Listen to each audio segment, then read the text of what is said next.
ابراہیم علیہ السلام خواب دیکھتے ہیں کہ میں بیٹے کو ذبح کر رہا ہوں۔ جب دونوں راضی ہو گئے، باپ ذبح کرنے پہ اور بیٹا ذبح ہونے پہ، اب باپ کی آنکھوں پہ پٹی بندھی ہے، ہاتھ میں چھری ہے، 100 سال کا بوڑھا باپ، چھری کی نوک حلق کے اوپر رکھ کے پورا وزن ڈال دیا، گلا کٹ گیا، خون بہنے لگا۔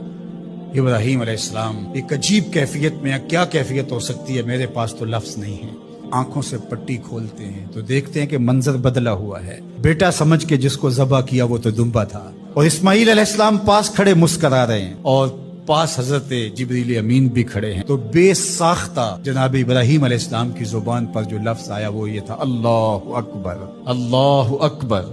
تو حضرت اسماعیل بولے لا الہ الا اللہ واللہ اکبر، پاس کھڑے جبریل بولے اللہ اکبر وللہ الحمد۔ اللہ نے کہا اے ابراہیم، تمہاری قربانی کی سنت کو بھی قیامت تک جاری رکھیں گے، تمہاری زبانوں سے نکلے ہوئے جملے بھی مرنے نہیں۔